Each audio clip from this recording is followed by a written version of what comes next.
vous avez surtout, et c'est ce qui va commencer à constituer le soi, et c'est pour ça que l'adolescence est une période qui va cristalliser avec beaucoup d'importance cette problématique identitaire, vous avez surtout à raconter une histoire à propos de vous-même.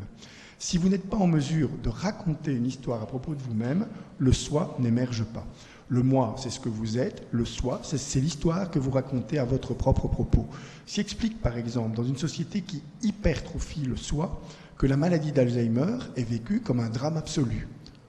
C'est vrai dans nos sociétés, il y a 30 ans, il y a 40 ans, les mémères, elles décarochaient aussi. Mais elles étaient là, elles avaient un moi. On disait, mémé, elle perd la boule, c'est tout. Et elle restait à l'intérieur de sa famille en perdant la boule. C'est tout. Mais on ne vivait pas ça comme une souffrance sociale absolue. Dans notre société, l'idée de perdre l'aptitude à raconter une histoire cohérente à propos de soi, c'est une manière de préfigurer sa propre mort.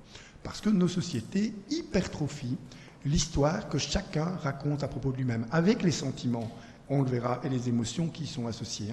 Ça veut dire que, par exemple, c'est le principe même des jeux télévisés, on vous demande, et c'est le principe des speed dating, si vous voulez accrocher l'autre, il faut que vous racontiez une anecdote vous concernant, une petite histoire qui vous concerne. Regardez le jeu de Nagui, il présente 8 candidats, il faut créer une affiliation très rapide, parce que le jeu fonctionne sur ce principe-là. Chacun va raconter une anecdote plus ou moins intéressante, souvent moins que plus. Et le grand talent de l'animateur, c'est de ne jamais disqualifier celui qui raconte une histoire. Si elle n'a pas d'intérêt, il va faire un sketch autour pour la rendre intéressante. Mais imaginez une seule fois qu'ils disent ce que vous dites n'a strictement aucun intérêt. C'est pas intéressant, cette anecdote est sans intérêt. La personne est complètement cassée parce que vous êtes ce que vous vous souvenez de vous. Et tous, nous allons construire. Et l'adolescent, effectivement, est celui qui va rentrer en contact avec cette histoire de lui-même. Pour 2 raisons. Par rapport notamment à l'enfance. D'abord, effectivement, l'idée qu'il devient capable de raconter une histoire, parce que le soi émerge et que le flux temporel commence à avoir du temps. Qui a écrit des carnets intimes ici? Qui a eu un carnet intime à un moment de sa vie? Personne. Vous, au moins une personne, oui, une fille, très souvent les filles d'ailleurs, à l'adolescence, c'est à ce moment-là, il n'y a pas de carnet intime pendant l'enfance. Vous ne savez pas raconter une histoire. Et le carnet intime, ce n'est pas une histoire. C'est souvent des détails. Alors, très souvent, la première page est très jolie. On a soigné l'écriture. Je suppose que le vôtre était comme celui-là. On soigne l'écriture parce qu'on écrit pour soi comme un autre.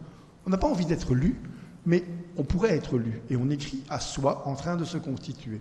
Alors, évidemment qu'à ce moment-là, après, on va commencer à tout écrire.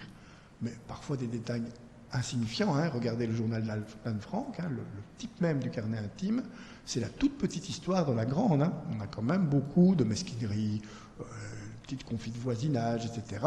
Alors qu'on est dans une grande histoire tétanisante, eh bien dans le carnet intime, il y a une place pour la petite histoire de soi, celle qui fait qu'on se construit à l'intérieur d'un flux temporel.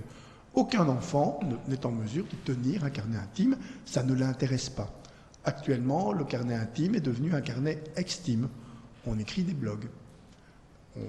On se montre par l'image, par le texte, et on va alors sortir de la sphère de l'intimité, alors qu'on a l'illusion de l'intimité, c'est la même fonction que le carnet intime, et on va le constituer. Et là, l'image de soi va devenir prépondérante dans la construction de soi. Mais a priori, le soi, c'est juste la capacité que vous avez de vous raconter une histoire.